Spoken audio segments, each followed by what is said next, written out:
SAT passage questions, often known as the hardest questions on the SAT by far out of everything that you're going to see on the test. And honestly, for pretty good reason, because they are just like pretty terrible overall. You have questions like this, where just all the stuff you have to read, you have to decipher, you have to infer different things about this text and figure out what is the correct answer based off of that. And I will definitely admit that they are very hard. And I think definitely I struggle with them a lot more than any other question type, for sure. But I think they are a lot simpler than you may initially expect. Not to say that they're easy, because simple and easy are definitely different things, but they're definitely simpler in terms of what you have to do and how to improve in them. You see, a lot of people think that there's some kind of like big technique as for how to select the right answer. Like people, like if you're really good at the SAT, you can have some kind of very special, unique way of selecting the right answer. Like you read this passage and you think, okay, I know that it has to be A and not B just because A has this word A in it, or like has this word repeats in it, and B does not have the word repeats in it, or I guess repeated but not repeats.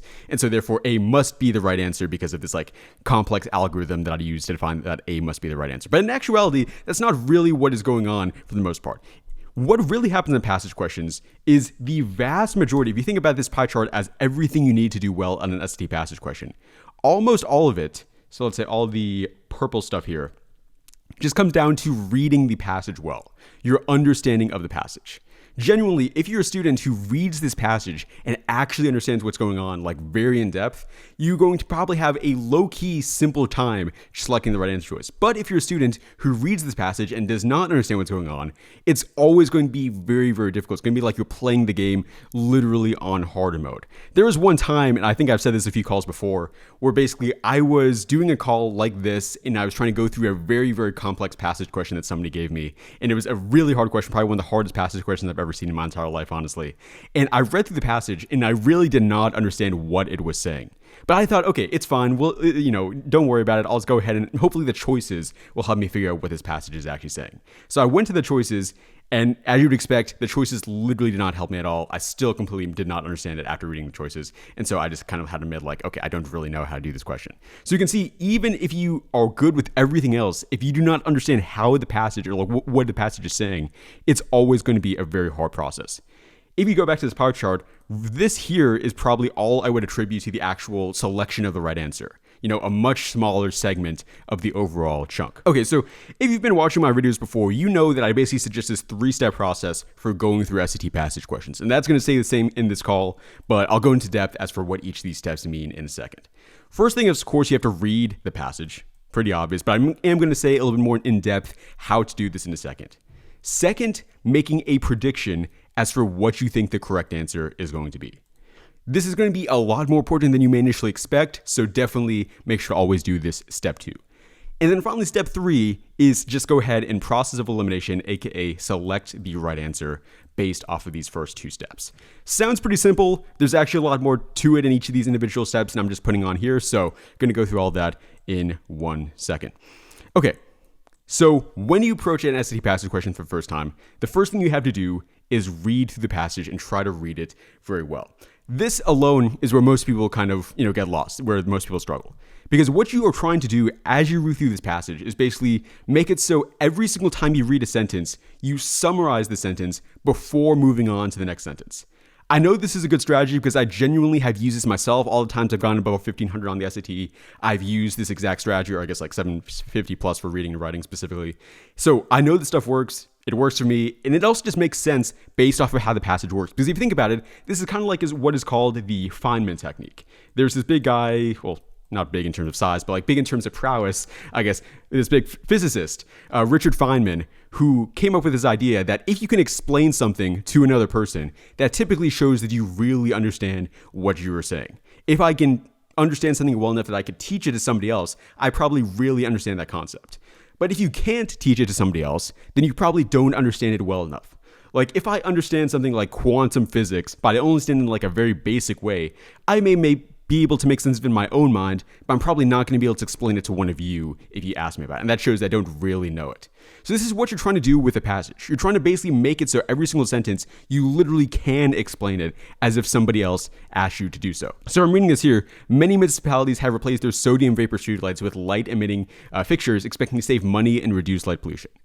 what would be my summary for that sentence? Well, if I'm trying to summarize it, I probably would say something like many cities, they've taken these regular streetlights and now they're using these LED streetlights instead. And they're trying to save money, it won't cost as much. And also they're trying to make it so it's less bright outside, less light pollution. So that's a summary as for what is being said. And notice when I make this summary, I'm trying to make it very basic and simple. I'm trying to make it so simple that it's like almost too simple. It almost sounds like I'm just making this really complex thing ultra basic. But that's a good thing. Because if you can make it ultra basic, if you can make it ultra simple, that is basically proof that you really understand it. There's another quote from another physicist, Einstein. Was he a physicist? Not really sure. But what he did was definitely physics related. And he said, if you cannot explain something simply, you don't understand it, which is definitely 100% true. If you can't explain it simply, definitely you don't get it well enough. Now, this is exactly what I would say to do. Read each sentence and try to summarize it in your own words. But one more thing that I'll throw into this, another way you can think about this, if it makes it a little bit easier in your mind, is you are basically trying to visualize what is going on. So I had a student just last week who told me about this, and it wasn't the first time I've heard about this, but I think it's a really good way to think about it. Another thing you can just think about is try to visualize what is going on in the passage in your mind as you read. So for example, if I'm reading this, I could try to imagine, okay, so we have this city, and I'm imagining, okay, they're taking all the streetlights, and maybe like they're actually like people walking on the street and like removing the streetlights, like putting them in like a sack or something, and they're putting new streetlights in. And okay, I'm now imagining, okay, there's saving money. So like now less dollar bills going into this. I'm like literally imagining less dollars than there would have been otherwise. And also reduced light pollution. I'm imagining, okay, the city is now less bright. It's now not as aggressive lighting as it was before. So I'm imagining all of that in my mind. Kind of like I'm reading a novel, you can think of it. It's like when you're reading a novel, you typically are like picturing it in your own mind as you're reading. That's what I'm kind of trying to do. So I'm not saying to do that as a replacement of this method. I'm just saying another way you can think about it. It functionally is the exact same thing as reading and summarizing each sentence. It's just another way to do it. So if that is simpler in your mind, if that makes it easier or better, you can definitely do it in that way. The one reason why I don't always suggest students to do it like that is just because it's harder to tell if you're actually doing it. Because if you're just visualizing, I can't like confirm that you're doing it. Like there's no way for me to look inside your brain and say, okay, Jimmy there is visualizing this passage. When you summarize, though, you can show that you understand it because you can actually say it out loud to me. So that's the one thing that makes this a little bit easier. But other than that, it's pretty fair. So yeah, that's the main stuff here. Trying to make it as basic as possible. Try to do stuff. A lot of students, when they try to do this for the first time, they kind of just like give synonyms for every single word in the sentence. Like they may say, many cities have taken out and put back in their Na+, okay, I mean, if they want to bring chemistry into this, streetlights with LED streetlights, expecting to reduce money and reduce light brightness. You can see there, yes, that was a summary of that sentence, but I basically was just saying the exact same words and just taking in slightly different words for every single word being given there. That is not what you're trying to do, because if you just do that, it's not really interacting with your brain the way you need to unlock the Feynman technique. It's just kind of like, if I was reading quantum physics and I just took each word and just found a slightly different word to replace it. I'm not going to actually understand quantum physics. The only way you understand is if you can actually take this and break it down and say it in a much simpler, much more basic way than it was before, like I said before, with the saving money, reducing light brightness, they're taking it out, putting back in, that kind of stuff. It doesn't have to be ultra different from how it is originally, but it should be at least fairly so. So I'll go through the rest of this question and do the other two steps of the process as we get to it. So many municipalities have replaced okay, I read that one. And then in one Midwestern city, researchers track energy use, sky glow, insect activity, and bird collisions before and after a pilot conversion from sodium lamps to this. Okay, so basically they just tracked different things. I don't need to memorize all the different things, but they just tracked different things both before they did this change and then also after they did the change as well. Okay, then the city used 35% less electricity, but traps between the cool white LEDs captured roughly 3 times as many insects as before, and springtime collisions of migrating birds with glass bus shelters rose by about 15%. Okay, so there are a lot of words in that sentence. That's a very long sentence. It went from here all the way to down here.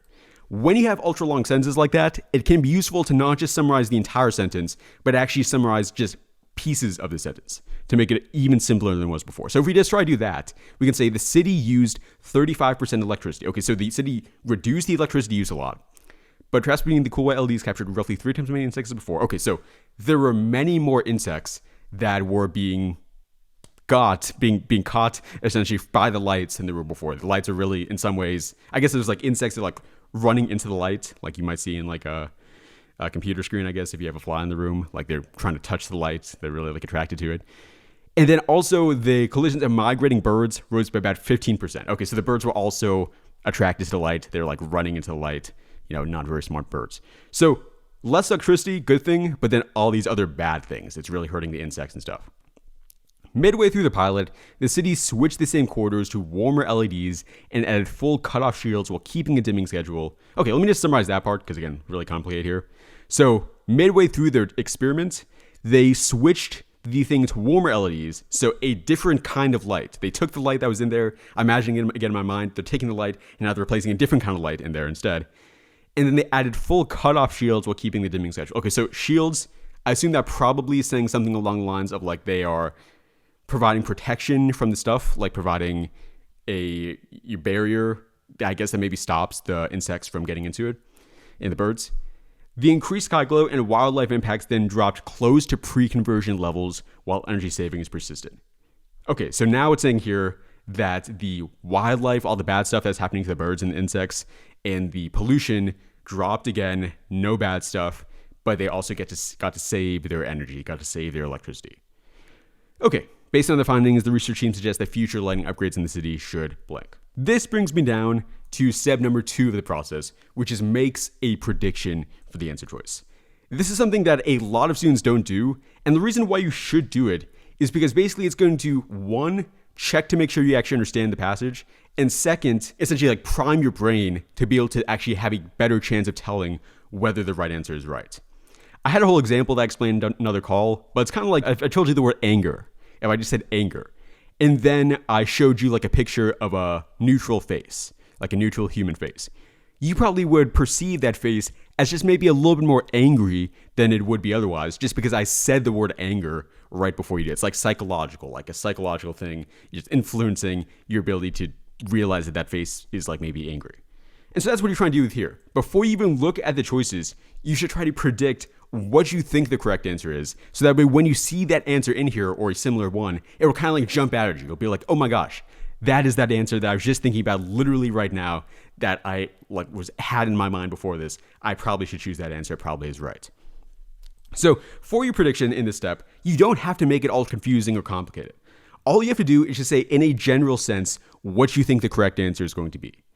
Give your best shot, give your best answer, and most of the time it's probably going to be pretty close. Even if it's not exactly close, it's still beneficial to do so because it proves that you understood what the passage was saying. If you can't make a prediction, that's usually an indication that you read this whole passage and you don't really fully understand it. And so that's an indication you should go back and maybe reread some parts of it again. So for this passage, probably my prediction would be that based on the findings, they suggest that they should do this warmer LED light and also add the cutoff shields. That seemed to pretty much solve all the problems, protected the animals, but also protected the energy and the money and stuff. So that's probably the best idea here. And then finally what we get here is the process of elimination. So basically you look at these 4 choices now, and you try to eliminate every single wrong choice that is given to you. This is kind of different from what a lot of students do because a lot of students, when they go through the choices, they just try to think to themselves, which one is the best choice being given here? Like, okay, if you're trying to rank each choice, maybe this one is like a 6 out of 10 choice, this is a 7 out of 10 choice, this is an 8 out of 10 choice, and then this is a 9 out of 10 choice, so I should go for the 9 out of 10 choice. That's not really how the SAT typically works. More how it works is that there's going to be something very wrong with choice A, so there's going to be something very wrong with choice B, there's going to be something very wrong with choice C, and then D is just the one that doesn't have anything really wrong with it. And when I say something really wrong, I don't mean something like completely groundbreaking, terrible about the entire choice. I just mean maybe like it has a word in here that is not supported, or it has just some random idea in here that maybe just a small part of it that is not really said in the passage. And just to explain what I mean by this, you're trying to find a choice that is entirely supported by the passage. When I say supported, I don't literally mean that it has to have the exact same wording in the passage. I just mean the idea has to be present in the passage in some way. There has to be something in this that would suggest the idea that's said here for every single thing said in the choice. One way you can think about this is in terms of assumptions and supported things. This is a really good exercise that helps people a lot. Basically, what you want to think is it an assumption or is it supported by what the passage is saying? The difference is, if it is an assumption, there's some other explanation for what was happening there. If it's supported, that means that literally the only explanation has to be the claim. Okay, that doesn't really make sense without an example, so let me do that. We have here the cafe switched to oat milk in March. By June, its monthly sales had risen 40%. Then it says here, the switch caused the sales increase. Would that be an assumption or would that be supported? What you have to think to yourself, is there another scenario besides this in which the sales can increase? Yes, there are many different reasons why the sales can increase. There could have just been a brand new influx of people. Maybe it was like the World Cup, like it is right now, or I guess like it was right now. And so as a result, a lot more people were going to that cafe because they were just really coming in for the World Cup. Maybe there was some other big thing that was going on, like with politics, with the economy, some other promotion that were causing more people to buy from this cafe. We don't know if it was purely the oat milk switch which caused the increase. So therefore, that would be an assumption rather than supported. Another much easier example I can give is if I said, okay, it's dark in my room where I am right now as I'm recording this video. That means that it must be nighttime where I am right now. Yes, that could be a plausible reason, but that's just an assumption because there's many reasons why my room could be dark where I am right now. I could just literally have the lights turned off, which I do have the lights turned off. I guess it's actually pretty much the only reason. But okay, yes, it could be the case I just have a regular room, it's daytime, I just have all the lights turned off. So there's another way in which that could work. It's not the only way in which my room could be dark. So therefore, it would be an assumption, not supported. Let's go through the rest of these. Every student who completed the diagnostic scored above 1,200 on the practice test that followed. Mariah completed the diagnostic, sure she scored above 1,200 on the practice test. Would that be an assumption or would it be supported? Is there another world in which this could be the case without this being true? Well, it says here that every student who completed the diagnostic scored above 1,200. Assuming Maria is a student, which she probably is based off the fact that she's saying this here, that would be 100% supported. Because there's no other scenario. It says literally every student. There's no exceptions out of what it's saying. If it said almost every student, then of course there could be an exception there. But it says literally every student, so therefore it has to be actually supported here. Researchers found that the coral samples taken from the waters showed more bleaching than those from cooler waters. Claim warmer waters associated with more bleaching in these coral samples. Would that be assumption or would it actually be supported? In this example, it also would be supported because keep in mind here, it's saying here that the warmer water is associated with more bleaching. It doesn't say that 100% of the time there's going to be more bleaching. It just says there is a correlation. There's a connection between the two. And so if there's more bleaching, that would be supporting the idea that there is some kind of connection. It's not absolute in this. Finally, this last one here, the novel saw Napoleon release but is now considered a classic, taught in most university literature courses. Claim the novel is more respected now than it was at release. So this would be an assumption. It is probably the case that it's more respected now than it was at least, but there could be a variety of different reasons why it is taught in most university literature courses. It could just be the case that it's really easy to get the copyright and the rights to teach this specific novel, and so therefore that is why it is taught in many things. It could just be the case that it sold poorly on release, but that doesn't actually mean that it wasn't critically acclaimed. Like they still thought it was good, just a lot of people didn't really get into it. A lot of people didn't know about it. There are other scenarios in which this could be the case other than the novel was more respected than was it released. So this would just be an assumption based off what's said here. Okay, so going on to this now, we're going to use this exact same logic as for reading this. So we're trying to look at each of these choices and think to ourselves, is it entirely supported by all the ideas suggested in here, or is there anything here that is not supported? Okay, so with choice A, is saying here they think that it should continue installing unshielded cool white LEDs at current brightness. Okay, so the unshielded cool white LEDs, that was the ones that were causing all the problems up here with the insects and the birds. So there wouldn't really be anything here saying that they want to continue installing them. So that would definitely be not supported. B, reinstall sodium vapor lamps across the city to eliminate added sky glow and reduce insect and bird impacts. Sodium vapor lamps, oh wait, that is the one. Oh yeah, up here it says that these were the original ones they had. So they also would not be wanting to do that because that's the ones that had the original problems and have all this. So probably not that either. Not really supported. C, install warmer, fully shielded LEDs to cut sky glow and wildlife impacts while keeping the energy savings. So warmer, fully shielded ones, those are the ones that were talked about here at the end. So that would be supported. All that would make sense because they're saying here that these are the good ones while the rest are the bad ones. So C would be right here. D, pause further upgrades until additional studies confirm whether the pilot's changes truly reduce sky glow and collisions. It doesn't say anything here about needing more studies. If it said something literally here about it wasn't sufficient or there wasn't enough information, maybe that could work. But again, nothing here to support that. So this idea about more studies would be just incorrect information, not supported. And so therefore, we've eliminated A, B, and D, so we now know for sure that C is correct. Technically, though, I probably should not have selected that before I actually had eliminated the 3 wrong ones, because that's more how you're supposed to do it. Okay, so this is all the basics of it. Now I'm just going to go through a few more examples and say some other strategy stuff about the passage questions as well. So same process here, just going to go through the exact same thing again. Step 1, some reviewers treat repeated phrases in short songs as mere reinforcement, as if a chorus could only hammer home a single message. Okay, so they're saying here that when there's a repeated phrase in a song, like when they say the same thing again and again, like a chorus, that a lot of people think it's just reinforcement. It can just like hammer home a thing. It doesn't like add anything new with every single chorus. But in many narrative ballads, the chorus returns after each verse at a moment where the story has subtly changed. A line that first sounds like celebration may, after new details emerge, feel ironic or even bitter. Okay, so now they're saying here that yes, they are changing. Maybe they have this verse and then they have a chorus, and the first chorus is like happy, but then they have another verse and a chorus, but then this chorus is like sad. So that is what can happen here. Then they say here, songwriters who lean into this fact use repetition less to freeze an idea in place than to track a speaker's shifting relationship to it as the narrative unfolds. So they're saying here, like, you can have a singer who is like changing how they think about this chorus as the song goes through its motions. Like they first may have a positive feeling about it, and then they have a negative feeling, maybe then they have a neutral feeling. So it can change as the song evolves. For my prediction here is asking what statement of repetition in a narrative ballad is most strongly supported by the text.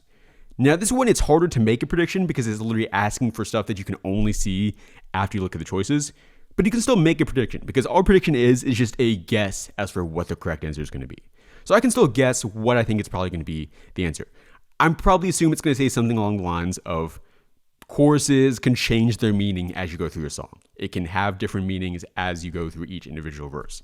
That's the truth about it. It's not just a core idea that just stays the same the whole time. That's my prediction. 3, we look at this and let's do the process of elimination again on this. A narrative ballad repeats its chorus mainly to keep the song's message consistent so the chorus's meaning stays essentially the same each time it returns. Non-support at all, it says literally the exact opposite. It is pretty much going to be the opposite every single time it returns. So therefore, or not the opposite, but just different every single time it returns. So A would be wrong. B, a narrative ballad can use a repeated chorus to take on new shades of meaning since later verses change how the same words are interpreted. That seems entirely supported. Yes, new shades of meaning, reasonable, all that seems right. So B is probably going to be correct here, but let's just look at the rest. In a narrative ballad, a repeated chorus primarily helps a narrator arrive at a clear final position by restating the central idea with increasing certainty. Now, a student might feel a little bit better about that choice, but it says here, it arrives at a clear final position. It doesn't necessarily say anything about like a final position, about anything about it eventually coming to this like final idea at the end of the thing. So probably it's not saying anything about increasing certainty, not anything about a final position. So though it seems okay, it would have some parts here that are just a little bit not entirely supported by the thing. D, a narrative ballad makes its chorus feel different mostly by changing the song's tempo. Okay, I can even just tell there. We don't even have to read the choice entirely if you can tell immediately that there's something wrong with it. Tempo, we don't hear anything about tempo, so D would be wrong.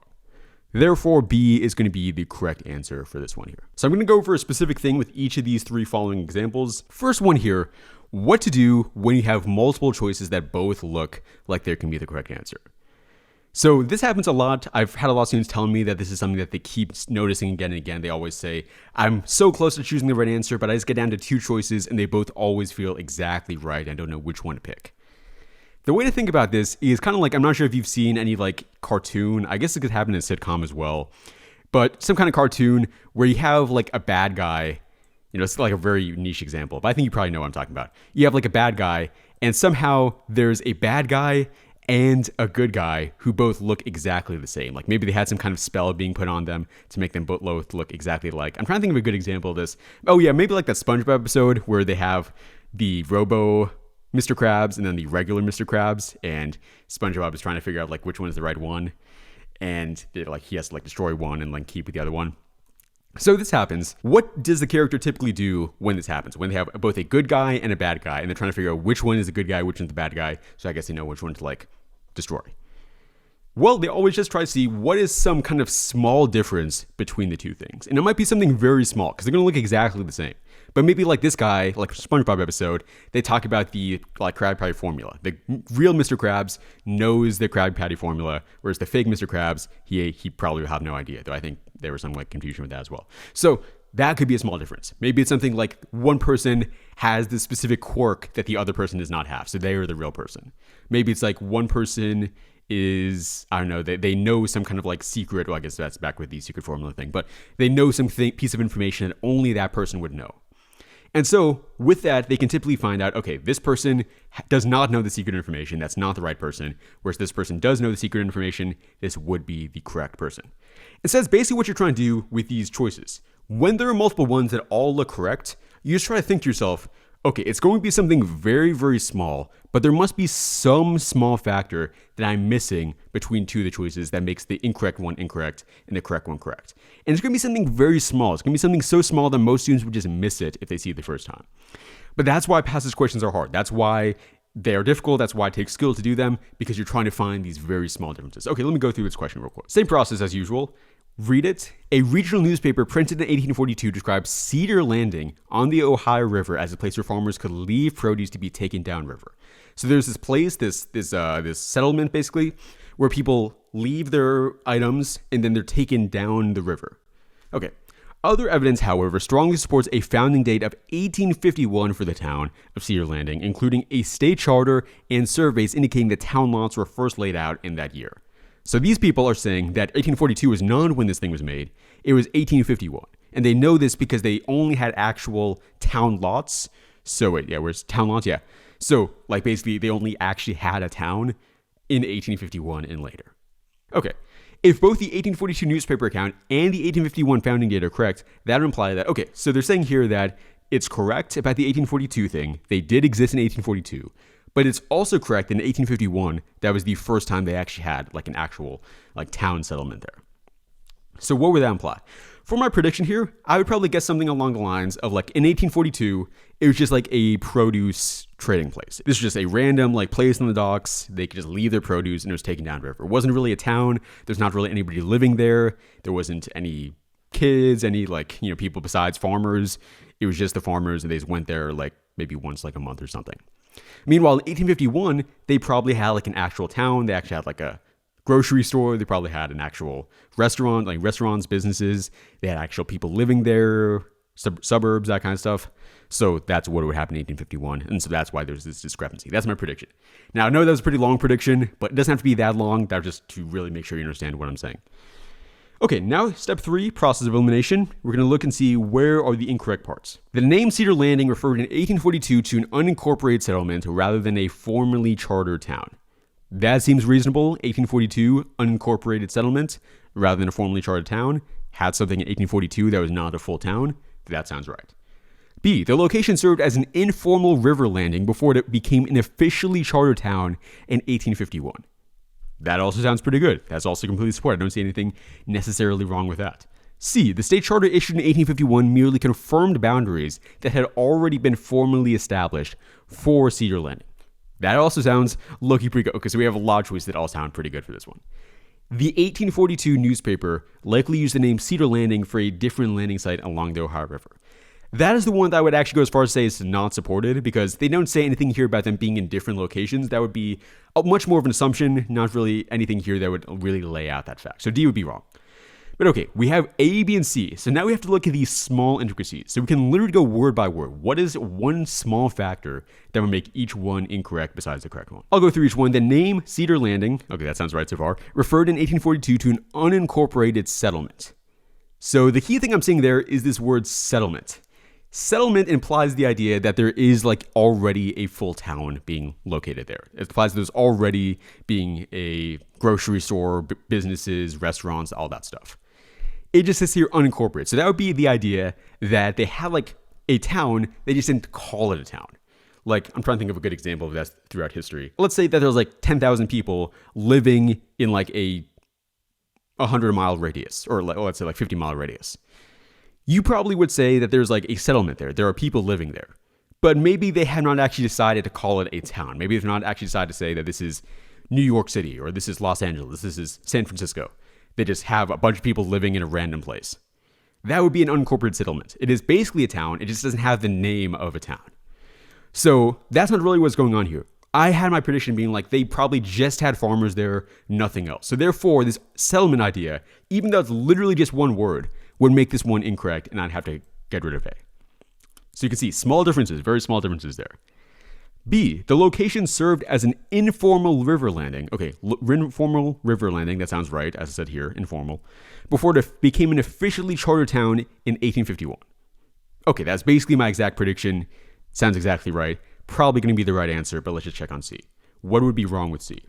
The state charter issued in 1851 merely confirmed boundaries that had already been formally established for Cedar Landing. The reason C would be wrong in this thing is because basically it is saying the same thing as A. It says the state charter issued in 1851 merely confirmed boundaries that had already been formally established. So confirming boundaries, that would indicate that they already again had a full city. They would already had a formal town in here. It just says that this would be like in name only. They just threw the name Cedar Landing officially on it. That's not what it's saying here.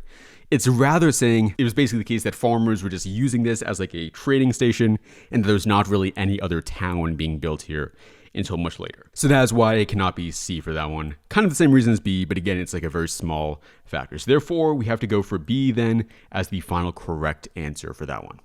So that's what you always do when you have more than one correct. You just try to go word by word and look for incorrect parts and just eliminate those. Now, another thing that I want to go over real quick is one really important factor here, which is the importance of taking notes. So I'm not somebody who's going to tell you that you should take notes every single time you should read a passage. I think that's a little bit overkill. I don't think you need to do that. The way you should use notes on the SAT is use it for when you have a very, very complex passage that is just not making sense otherwise. So if you're reading this passage and you're just you can tell that this is not making sense, I don't really know what's going on here, this is kind of confusing, then write down notes like on the scratch pad that you should hopefully be given on the test of what the important information is, and write it in a way that you can very easily understand and also in a way where it's very little stuff being written down. So I'll give an example on this one, but again, only use this as like a last resort if it really is not making sense, because this is going to take a lot more time and you don't want to be using this much time on the average passage question. So I'll take notes for this one. Many popular accounts of a city's first curbside recycling initiative describe it as a short-lived publicity effort that changed little beyond residents' sorting habits. Okay, so I'm trying to write notes on that. I would say something like the CRI, Curbside Recycling Initiative.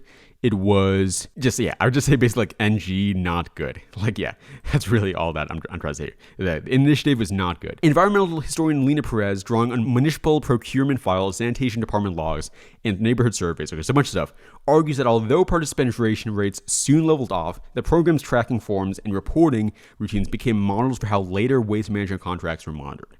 Okay, so it actually had some longer term benefits. So it wasn't good in the, let's say, short term, but it was good, let's say, in the long term. So full disclosure, I probably would not say this is really a passage that is confusing enough to warrant notes. I probably would say that you don't need to take notes on this one. This probably would not be a really good choice to take notes on in terms of passages to take notes on. But if you do want to take notes, this is probably how it would look. And keep in mind, I'm making this very, very simple and very, very bare bones. You can tell here, like, this is barely legible. This does not make sense what is being said here if you did not literally follow along with my logic. CRI, NG, G, like, this does not make sense at all. And so that's how you want your notes to be. It should not make sense for a person looking at it what is being said here. Because if it does, that's an indication you've written down way too much and you're spending way too much time writing notes. This is just like an extra useful tool for you. It's not supposed to be like the whole passage summarized in a way that's easy to understand. I know like this is kind of really hard because many smart students would think to themselves, okay, I should try to make it as complex, as detailed as possible, because they have this idea that, more complexity, more detail is a good thing. That's not really what is going on here. We want to make it just very bare bones and almost illegible to a person who's looking on it. Now, if we're looking at this one here, which choice best describes the function of the underlined sentence and text as a whole? I did not go over underlined sentence questions earlier on in this, but basically all you need to know for this is they function the exact same way. The only thing that's different is you just have to look specifically at this underlined sentence and understand what is going on here. It does not matter anything else said elsewhere in the passage. It just matters what is going on in the underlined sentence for the answer to this question. So if it's not in the underlined sentence, it should not be the right answer. But otherwise, it's just the same stuff for looking for what is supported, what is an assumption, etc. So the function of the underlined sentence in the text as a whole, I would guess that the function is basically, it's presenting what most people think about this initiative. Most people thought that it had this overall idea, and then they're going to talk a little bit later about how it's changed. So it presents a common view that the recycling initiative had little lasting impact, which the text then complicates by distinguishing limited behavior change from enduring administrative routines. So that seems exactly right. It says it's a common view that had lasting impact, which the text then complicates. Notice here how it says that it then complicates it. That's important because it has to be saying that it's something other than what is written in the underline itself for that part, because that's not contained within the underlined. The part about complicating it is after that. So the fact that they say then complicates, that's important because it shows that it's not within the underlined portion itself for that part. Hopefully that makes sense. So yeah, A is probably going to be right here. But let's look at the rest. B, it provides neutral background about municipal sanitation programs so that Perez's research materials in the next sentence are easier for the reader to follow. So neutral background about municipal sanitation programs. Okay, I thought it was going to be very easy, but actually, yeah, I think it's probably another example where we have two choices that both appear to be pretty supported. So I'll save that one for the end and then look at it in a second. C. It asserts the author's own evaluation that the recycling initiative ultimately failed. Okay, so it doesn't say anything about it failing. Actually, no, I guess it kind of does. Authors, okay. Same next sentence, as evidence drawn from archival records. I don't think there's anything about archival records specifically said here. That would indicate something like old records. I think, okay, probably it's not really saying ultimately failed. That seems like it's going a little bit beyond what's being said here. It just says that it wasn't that effective, not the idea that it literally failed. That failed would be like a very strong thing, like it's saying that it completely was like completely pointless, like literally like no benefit at all. I don't think it's saying that. It says it changed a little beyond, so that would indicate maybe it did change a little bit, but not a complete failure. I think C would be not support for those reasons. D, it introduces Perez's main claim that the initiative shaped later waste management. Okay, so that is not really said at all until later on in the passage. It doesn't say anything about shaping later waste management, so that would not be supported. You know, if they were looking at like this sentence, maybe that would be the answer, but since it's this sentence, it would not be. Okay, so we're between A and B for the answers here. And we're trying to see now where is some small detail with one of these that are making out supported. It presents a common view that the recycling initiative had little lasting impact. Okay, so that seems exactly supported. Not a complete failure, but just little lasting impact, which the text then complicates by distinguishing limited behavior change. So yeah, limited behavior change, they say something like that. They're saying here that the overall thing was like a model, but just the short-term behavior change maybe wasn't that much. And then from enduring administrative routines. Okay, yeah, so that's what she's saying here, how it had broader things that it became like a model for other stuff. B, it provides neutral background about municipal sanitation programs. Okay, so actually, yeah, I can see here what would be the incorrect part about this, about municipal sanitation programs. That's not really what's going on here, because we're not talking about municipal sanitation programs in general. We're not just talking about the idea of a municipal sanitation program. We're talking about specifically this one city's municipal sanitation programs, or the program specifically. For those reasons, there was some incorrect parts about B, so therefore A would be the correct answer for that one. So yeah, the big thing as well as the notes, I mean, not really that important for this one, but it did maybe make a little more sense. If I was confused about what was actually going on here, we can see a bit more, up here, like not good in the short term, good in the long term. That kind of stuff. Last thing I want to say is that a big question I get asked a lot about these passage questions is, what do you do when you read through a question and you don't know specifically what some of the words mean? And people say that this is like a really big issue, like they're really struggling with this, like it's such a big thing that they can't figure out what these words mean, and so that's ruining everything for them. The way I want you to think about it is kind of like this. When you read a random sentence, like let's just say you read this first sentence from this to that, and let's say that had, it probably has like a lot of words in there. So let's say it has 15 words. Maybe it has more, but 15 seems like probably more like 20. I'd say probably 20 words in that sentence. All you really need is to know the majority of those words. It doesn't matter if you only know 17 out of those 20 words.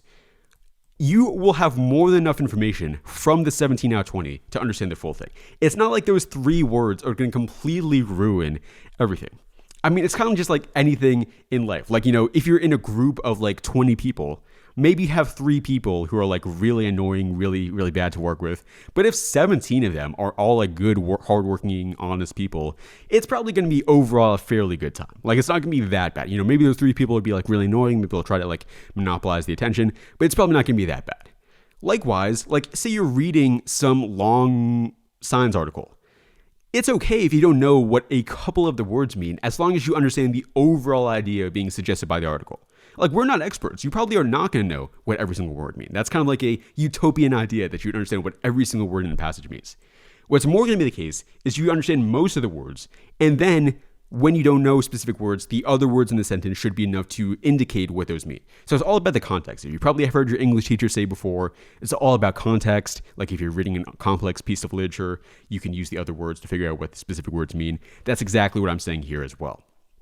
And I kind of proved this one time with a student. I had a student one time, and he was not a native English speaker. He was really struggling with vocab with passage questions. Like, he really did not get the vocab portion of these questions. And so he would always tell me this exact thing, that there's all these words that he just did not know, no matter how hard he tried. And what I literally did with him is I just asked him, I literally went word by word in the passage, and I said, okay, bro, do you know what this word means? And he said, yes. Do you know what this word means? And he said, yes. Do you know what this word means? He said, yes.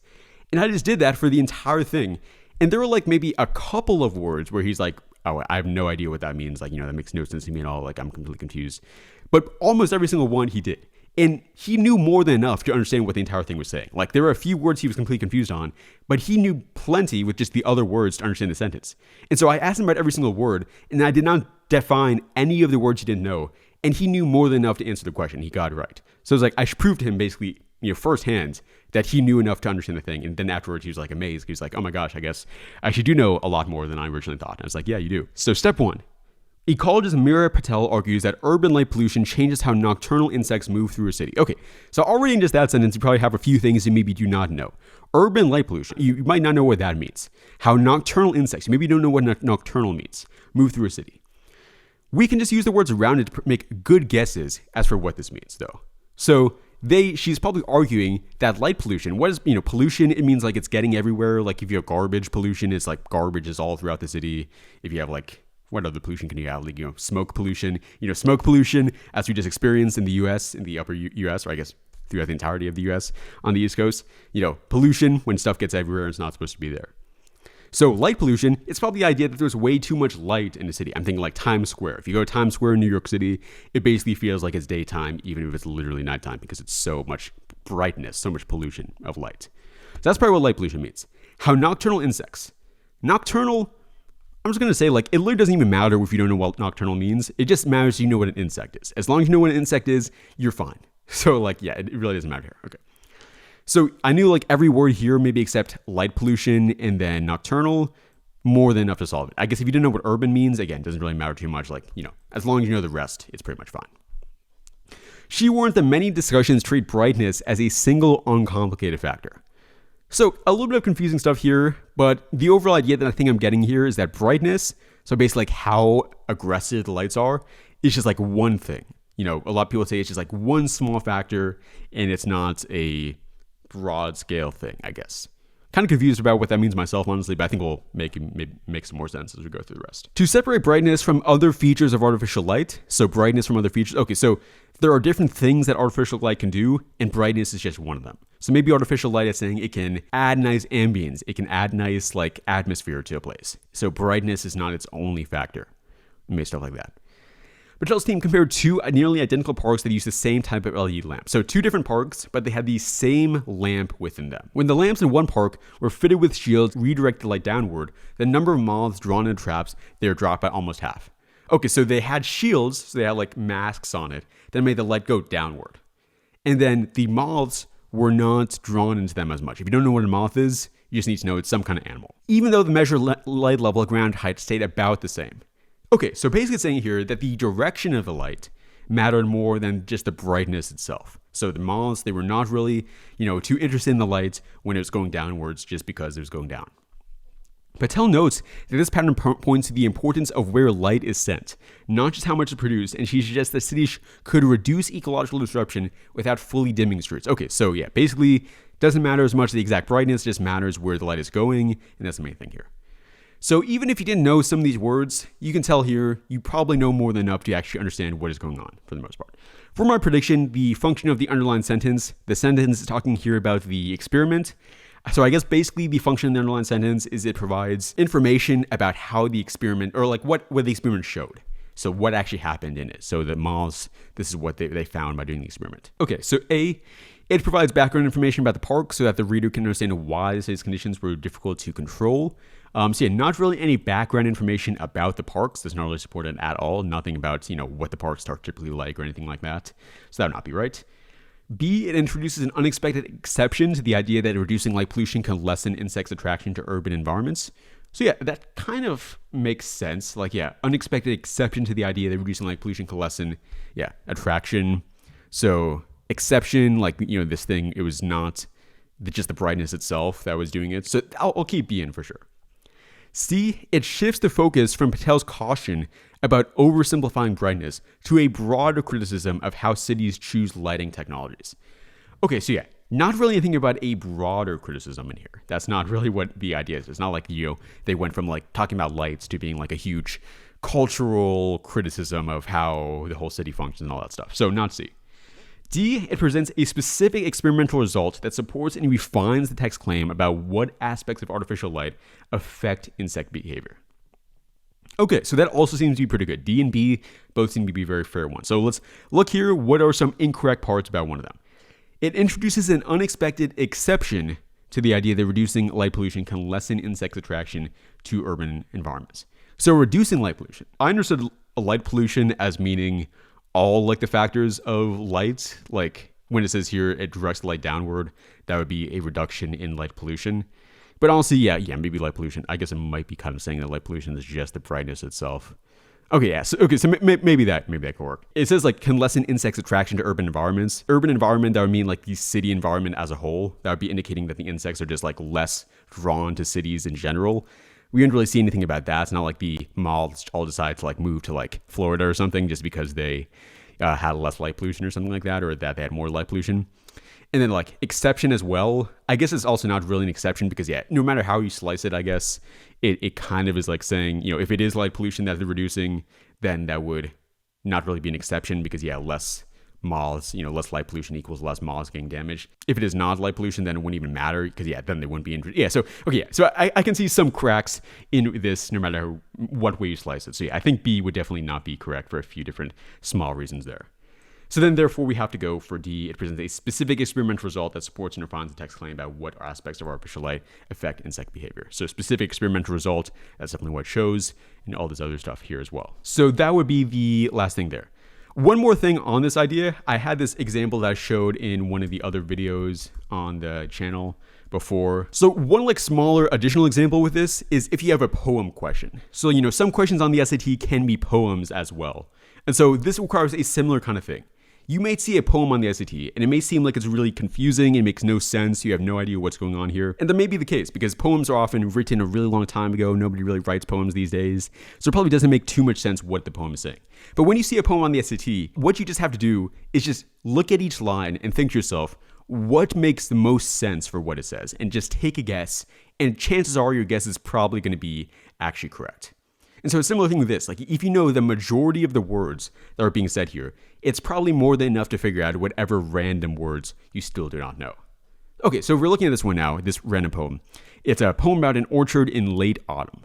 So this is, apple orchards, something like that. The last fruit fell before I came to take it. Okay, so it's saying here that a fruit like apple, it fell on the ground. I found it bedded in the frostbit grass. Okay, so it was falling in the grass was cold, all that stuff. Its bright side turned to earth as if to make it a private matter and to let it pass. So bright side turned to earth, that means that basically the shiny part of it would be on the ground, so you can't see the shiny part. So it's almost like it's trying to hide itself, I guess.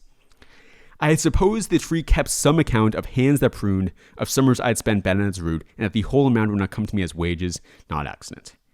Many students would read that part of the poem and think to themselves, I have no idea what that says or what that means. That's really confusing. I have no idea what to do now. I'm just going to give up. Instead, what you want to do is think to yourself, what does that probably mean? What is your best guess as for what that means? Because chances are, if you are reading this, if you're understanding most of the words, you can make a pretty good summary of it regardless. I suppose the tree kept some account of the hands that pruned, of summer's I spent bent on the root. So basically it's saying here that this guy, he assumed that the tree basically had a memory of people who were pruning it, of taking the dead branches off, of doing good stuff to it. And that the whole amount would come to me as wages. So it's wages. That's something like money, something good. So he's basically assuming that he would get a reward for the fact that he was pruning and doing good stuff to the tree. That's basically what it's saying. And now I know that may have been like a much simpler idea than what it looks like, but that's what is actually being said. And then we look here, it did not. So this is not the case. It's not giving a reward. Still the branches, black and thin, are stocked with all they mean to give in spring. The tree owes nothing. Okay, so the tree does not care. The tree does not care how good you were to it. It just is living its life here. It has no memory of anything. It has only wind. Okay, so it's just the wind. Like the people say, like it's just the wind. It must have just been the wind. Yeah. I made a debtor of a blameless thing. Okay, so the tree does not owe you anything. It's just a tree. It's just a tree, bro. So which choice best describes the overall structure of the text? For my prediction here, I'd probably say something like, this guy, he saw an apple fall from a tree, and then he thought that it was indication that he was going to get a big reward, but he was incorrect. So then I'll look at this one here. The speaker describes a missed harvest, recalls the effort that he once invested, and then resolves to tend it differently in the coming spring. The big problem here is he says tend it differently. There's nothing here saying that he's going to act differently when it comes to the spring. It's not like he's like, okay, now I'm going to just like be terrible to the trees, because it doesn't matter how good I am to the trees. Like they don't care anyway. So I might as well just like completely destroy the tree. Who cares?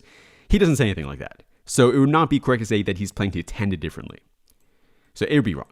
B, the speaker weighs two competing explanations for the trees. Okay, so first of all, not anything about two competing explanations. So that would automatically be incorrect. C, the speaker presents an observation, discloses an expectation that the observation frustrates, and then locates the source of that expectation in himself rather than in the tree. Okay, so yeah, that exactly is right. So, observation discloses the expectation. He thought that he was going to be getting a reward, but then he says that it is the source was himself, not the tree, because he said, yeah, I made a debtor of a blameless thing. He's taking he's taking responsibility for assuming something that wasn't exactly true.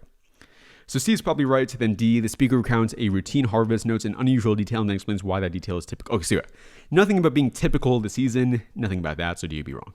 C is right here. So you can see here, even with a very confusing passage, it still is often the case you can just use the majority of the words to make sense of what is going on. When you're going through the passages on the SAT, what's going to happen is you're going to have these 27 questions in the whole reading and writing module, whether it's module 1 or module 2.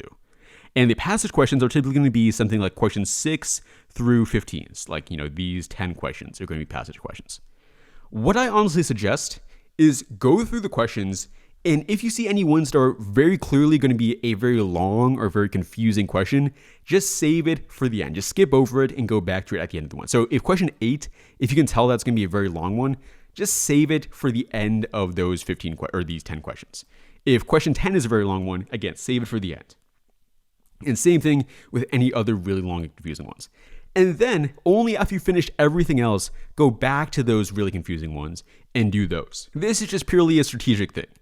You should not be wasting time on questions that you have a lesser chance of getting right than questions that you probably are going to get right. Hopefully it makes sense. Save the harder questions for the end, do the easier questions at the beginning.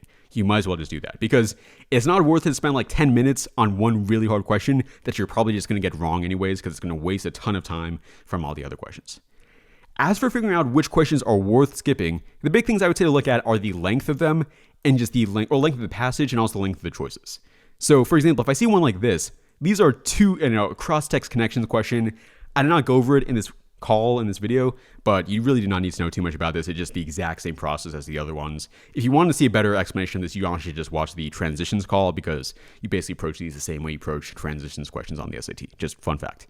But yeah, if you see something like this, very, very long passage, because we literally have 2 of them, you might as well save these for the end, because this is probably going to be very long, and as a result, long, I basically just associate long with being hard. So, might as well just focus on that. This one here, we can see here a little bit of a shorter passage, but still is pretty long, and we also have choices here that are very long. Like, these are 3-line choices. When you get to 3 lines, that's usually an indication that the choices are going to be like a pretty difficult one to decipher through, going to be a very hard question. So yeah, this would also be one I probably would want to save for the end. Then we have this one though. We have very short choices, and this is like a moderately long passage, but not really the worst, I would say, as we only have 1 underlined sentence as well, so keep in mind, you still have to read everything. Like, I still recommend reading every single line of this, but you only really have to pay attention to 1 line, which makes it a bit simpler. So this one I would say to do immediately, just get this one out of the way. And in the end of the day, if you do end up having to skip a few questions at the very end of the test, that also is okay. Like, it's okay if you end up having to skip maybe 1 to 3 questions. You can still get a very high score in the SAT, even in the reading section, if you skip a few questions. So don't be thinking that that is like a death sentence, that like if you skip a single question, you automatically are like completely screwed. You have no chance of getting a high score. Because in actuality, you oftentimes still can get a pretty good score, even if you have to literally just like choose a random answer, a couple of questions. If you want more of my thoughts on reading passages and the overall strategy for reading modules on the SAT, I have a whole video and a whole call in this community and on the John H. Test Prep channel that you can just watch that's purely about that. So I would highly recommend watching that as well. One more thing that I might as well just point out real quick that is probably just worth throwing in there. A lot of people, when they first hear about this whole strategy, they think to themselves that, oh my gosh, this is way too long. How am I ever going to have time to do all these 3 steps, to read through each sentence, to really understand it? How am I going to have time to do all that stuff? And the thing I always just say to them is that it's more the case you don't have time not to be doing that. Because the thing with the SAT is that they're going to be having choices here for all these questions that look like, each choice is going to look like they're very strong. Like, for example, in like this one here, we literally had 3 different choices that all looked like they could equally be the right answer. So you need to really understand the passage well. It's going to take a lot of time. It's going to, be a longer process than if you could just skim through the passage, but the accuracy is more than worth it. It's not worth it to just get through the test in like 10 minutes if you get every single question wrong. So it's much better to do this. And as you're doing more times as well, you will naturally get faster at this because your reading comprehension is going to get faster and better as well. So keep that in mind.